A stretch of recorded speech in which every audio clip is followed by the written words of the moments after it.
Welcome to Architects of Opportunities, a series on founders of nonprofit organizations. We will look at how one person or a few people saw a need in your community and found a way to fill it. Who are the people that are inspired to see a need and bring others together to lend a hand, and not for profit? They are the nonprofit founders. Founders are everyday heroes. They envision possibility and persevere to accomplish it. Founders in all sectors and across the country share a common vision. They want to make a difference. Today, we will introduce you to one organization who makes a contribution to your community.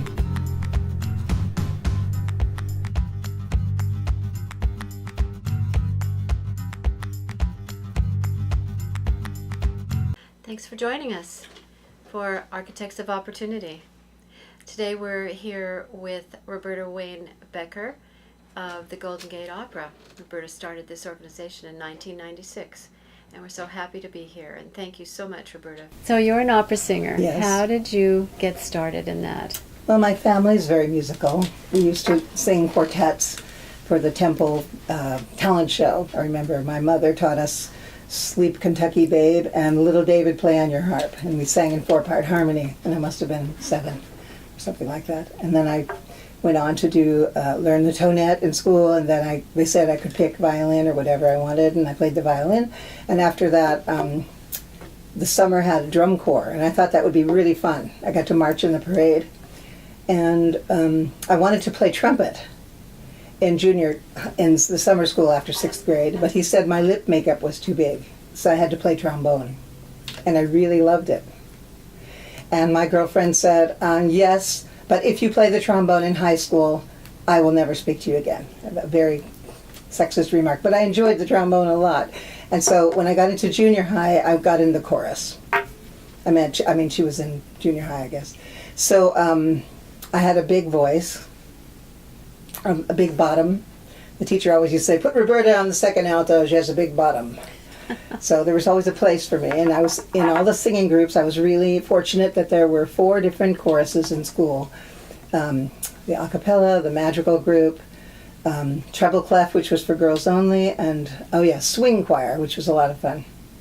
So I did all of those, and by the time I was 16, my teacher said I had something really special and I should start taking private lessons. So my mother took me to a teacher in Atherton. And so I stood in his living room towards the end of my junior year and gave a concert for family and friends. And there I was trying to master some of the greatest pieces that exist for mezzos. Stridi la Vampa from Il Trovatore, about throwing your baby in the fire. And, of course, Samson Delilah, aria Mon cœur s'ouvre à ta voix, and a number of great pieces that, frankly, the artwork is so great. There's only an innocent person who's 16 can sing those with calm. But so then my teacher at the high school suggested that I look into a school that had a good voice teacher. How would I choose what college? So my family liked that idea, and we applied to USC School of Music. There were only 2 colleges that taught opera and voice in the country at the time, and one was USC, and the other one was Indiana University. So I picked USC, and I had family there. So I went through the school and, sang in their excerpt performances and learned about stage makeup and movement, and I sang in the opera chorus and everything. And I practiced in these practice rooms that were at the edge of the campus, big old rickety buildings right by the Coliseum. And I was there on Saturdays practicing my scales while people were walking to the ball game, the football game. Well, O.J. Simpson was playing. So, but I would, keep doing my scales because I had to do enough to get it right. And then in my junior year of college, I moved into a person's one-room apartment that another opera singer had and she was moving on.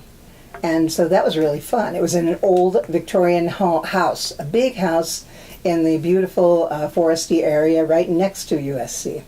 And so I could practice in there myself, except that right across the fence from where where my place was for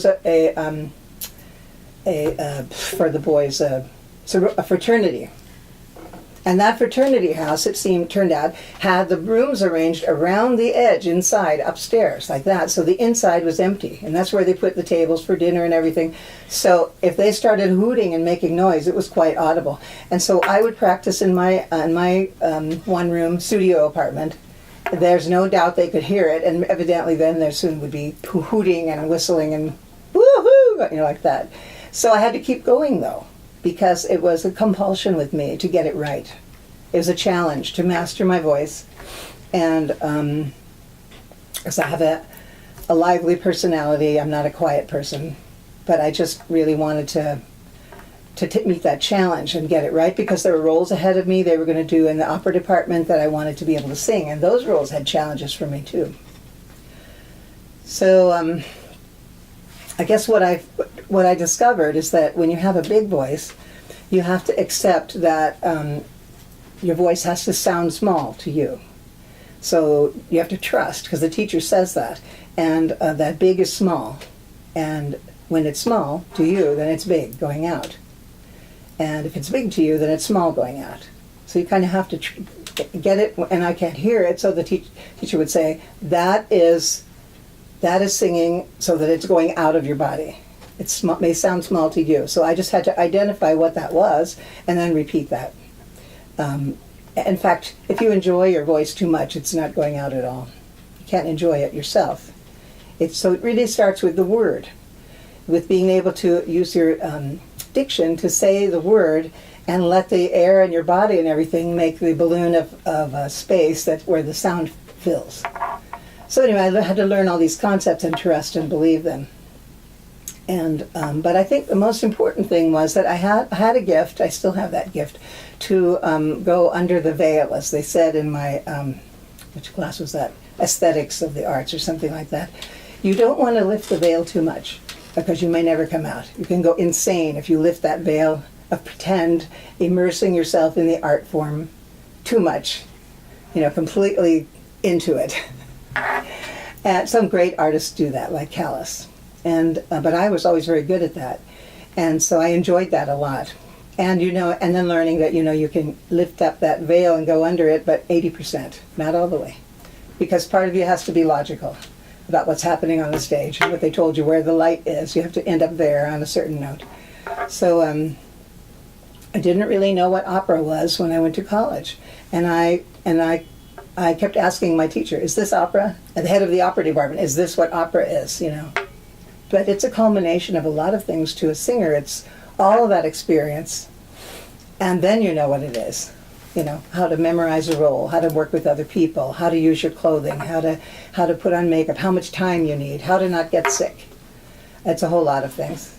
What it is, beside that, it's a great artwork and it's a story. So I love stories. That's my big thing is I love being taken over by a story, especially romances, and most operas are about huge romances. And I think because of the artwork itself coming out of a human being, it can be the biggest experience of a romance and the death of a romance, whether the positive romantic side or the sadness at the end of it.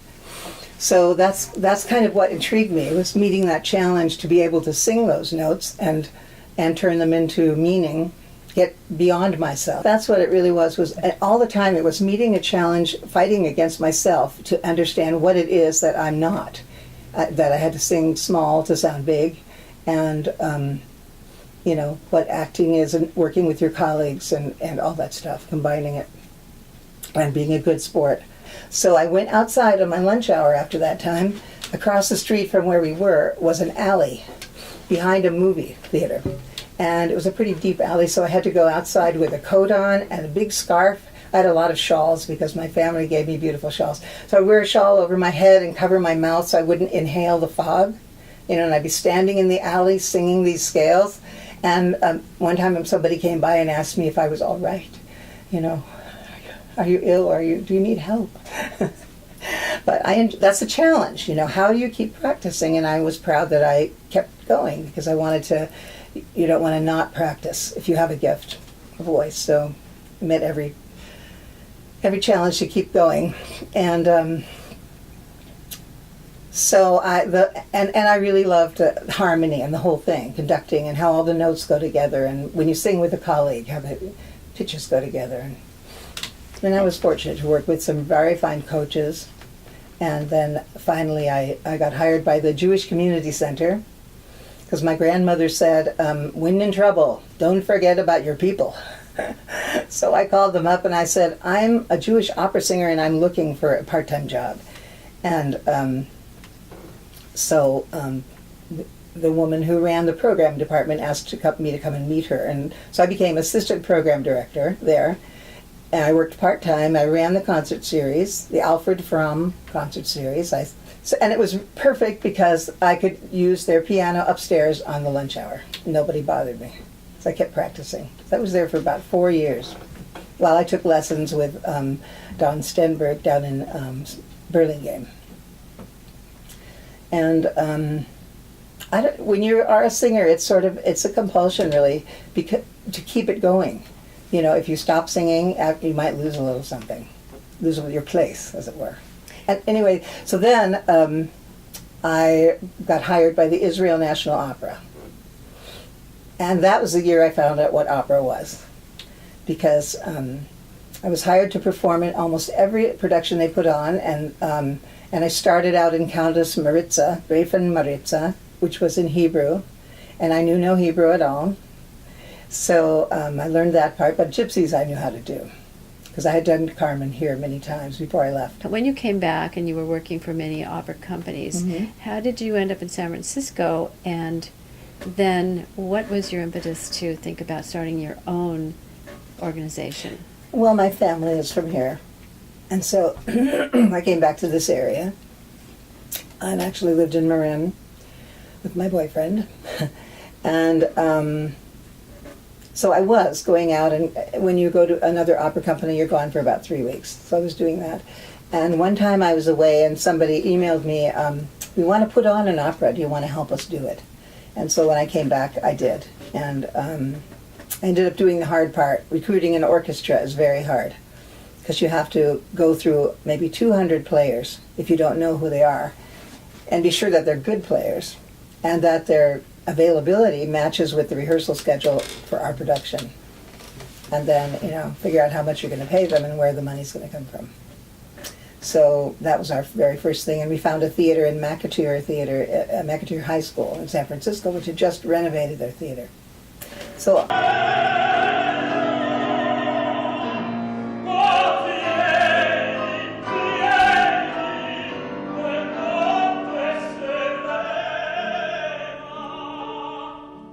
I was just doing that with my friends, and we called that the co-opera. And then we got to, because we all joined in to pay for it. We had to pay for insurance and for theater rental, so we all did that jointly. And so we called ourselves the Greater Bay Area Co-Opera Company. A rather long title, but it worked for the 10 people that were involved. And then eventually we decided we needed a business manager, and we agreed to pay him. He was a good guy. And that's when he came up with Golden Gate Opera, and he found us the venue at the Palace of the Legion of Honor for our productions. And so that's where we started our full productions, and included outreach with every production that we did, a performance for schools to come and attend. And I was really pleased to be in contact with the schools and the superintendent of schools in San Francisco and Oakland, the process by which you invite them. And I usually found that there was maybe one teacher who would put their energy into getting the kids to something we did. And I learned about the low-income schools and how they have no funds at all for little tickets or something. One time a group came from, I think it was one of the low-income middle schools in San Francisco, boys and girls, and they came dressed up.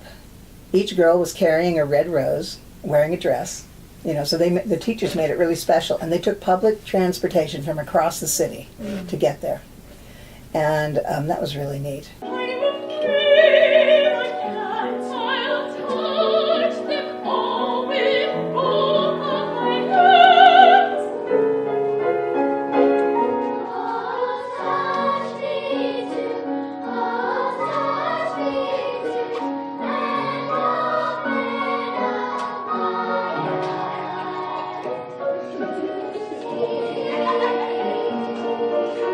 And another time I was reaching out just to let people know that we had this outreach. And I reached one teacher in Hayward. And also, you would find that the fax machines don't always work and you can't reach anybody sometimes. So it took a lot of calls and a lot of effort to reach anyone. So a young teacher answered. They're idealistic. They haven't had a lot of disappointments yet. And he said, well, I'd love to have my class go to this. And so what he did is he took a trial run trip from Hayward. He took BART, and then he took the Muni Transit to get all the way up to the Legion of Honor, to time the trip and know exactly how it went. And then he took it back. So he knew the exact route. And I thought that was such dedication when you find a teacher that will go to that trouble. And we always created advanced study materials for those teachers. That was at the Palace of the Legion of Honor. Right. So he brought his class then? They brought, I think, 100 students. Now, when you bring students to your operas, do you check in with them later, or do you hear about their experience? Absolutely. And how do they receive it, these kids who've never done anything but play video games? Or... Well, we ask the teachers, we have a Q&A right afterwards, and they always have great questions, you know. How did you sing so high? Or how long did it take you to learn to do that? And all of our cast had different answers, so it was nice to... And then I would say, we would love to have your teachers have you send letters or more questions or drawings showing us what you noticed and how you felt about this. And we received hundreds and hundreds of letters, which were heartwarming. I have many of them here I could show you, but it's just that, well, one example is that I got one letter from a little kid, you know, for Hansel and Gretel, with, here's a little boy and a little girl looking up like this, and then up above was a skirt and the bottom of a broom. And that kid thought he saw the witch fly, you know. And I thought, well, then we've done our job because we made him believe. Mm-hmm. We created the thing, the witch flew, mm-hmm. and you know, that's what it was, to make the child really go into their imagination. Did you have to give up what would have been a career as an opera singer to put together this program, the Golden Gate Opera? I would say so. It's taken a lot of my hours of attention, and I was teaching at the Community Music Center in San Francisco too. Mm-hmm. But eventually, grant deadlines became more important to me than getting over there on Fridays, driving across the city. So I miss those people there. What is it that made you want to do that? What is it that made you want to do that? To give up your career, to go in a different direction, to organize and really run this organization rather than have a career on stage? I think I never envisioned that I was giving it up, and I still don't think so, because I have something rare. Actually, I'm a dramatic contralto and also a character alt. I have some rare talent, and so I try to keep my voice in shape because I can do some things other people can't. And do you appear in your productions? I did appear as in the role of the witch in Hansel and Gretel, which is also, it takes a special kind of singer to do that well. Do you consider putting on operas in which you can perform?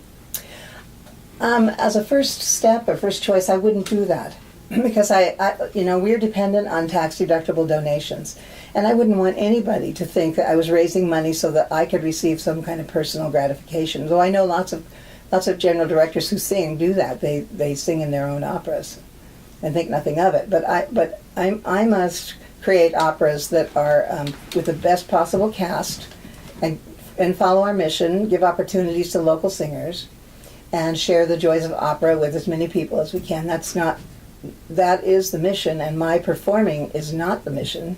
But if it's something special that only I can do, then I would be in it. But it is a challenge to keep my voice up, mm-hmm. because like when those grant application deadlines got to be really important and I had to skip teaching voice mm-hmm. one day, it's become more and more like that too. Because as general director, I'm responsible for all the artistic choices of the company, the programming, casting, relations with the theater, the technical director, selection of sets, costumes, rounding up a bunch of people who I trust with their artistry, and also the administrative part. It's a lot, Roberta. It is.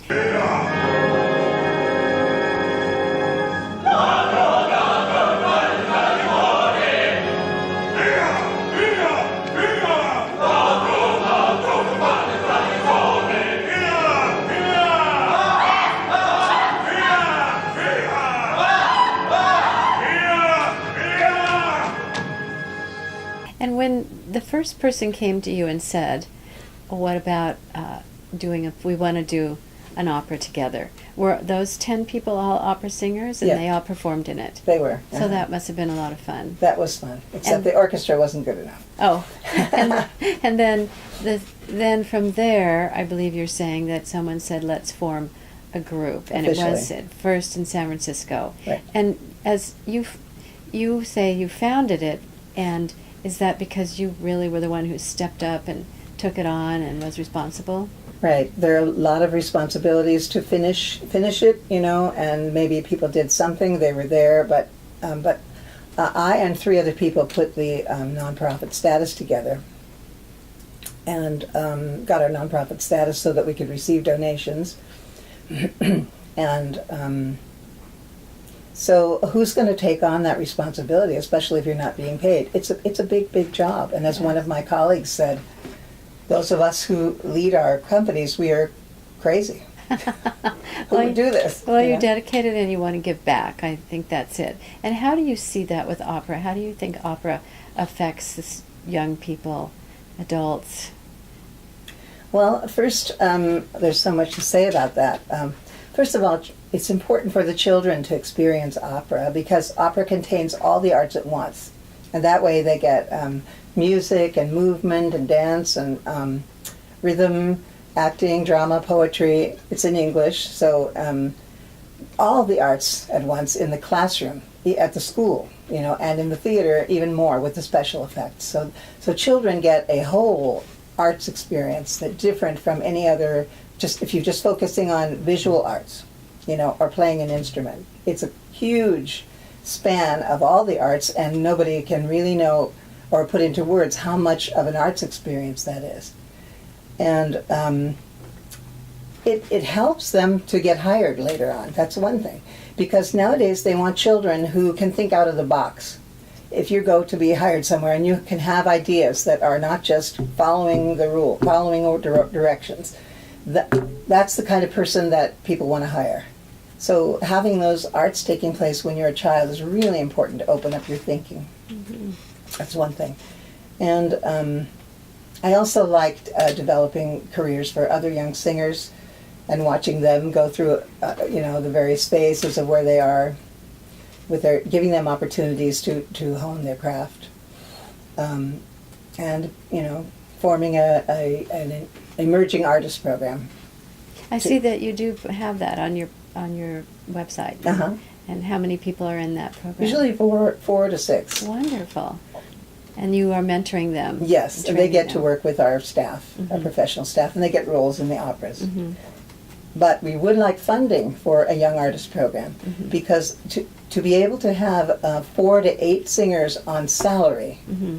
for even 4 months would help the cost of our operas, because those singers would sing chorus and Mm-hmm. small parts, and we wouldn't have to pay anything in addition. So it would be very helpful to our growth to be able to have a young artist program and to have the plan of what they're going to learn and what they're going to do, and for them to leave and say, yes, I developed with Golden Gate Opera in their young artist program. They call that YAP. Yep. Do you see opera continuing as a big part of our culture?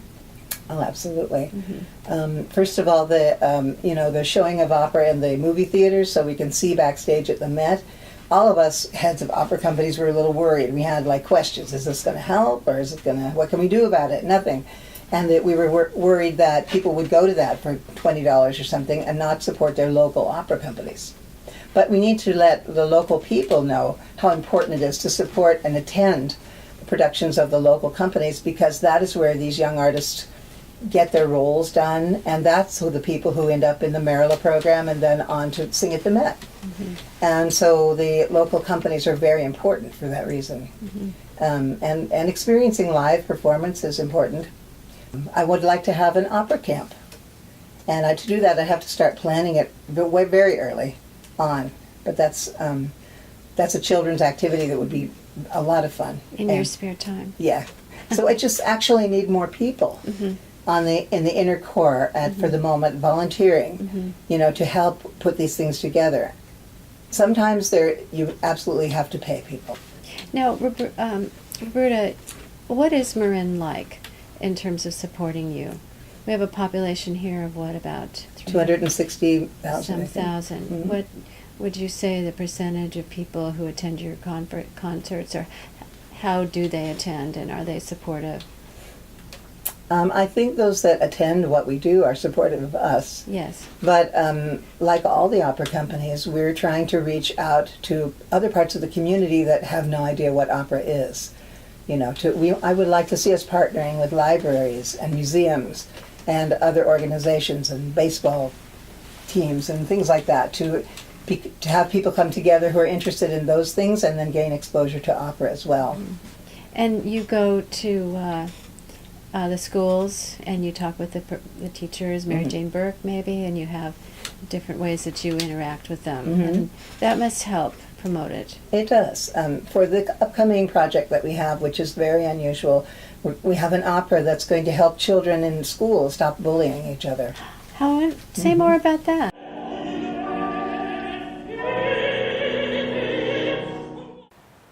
I help nonprofits hire staff and leaders to carry on their founder's vision. And so I've seen hundreds of nonprofits contribute to our community. We created Architects of Opportunities to share that with you. Now, nonprofit founders will tell you they don't do it alone. If you're among the 25% of us who are volunteers or volunteer board members or staff or donors, thank you. And if you're not, please join us in making a difference.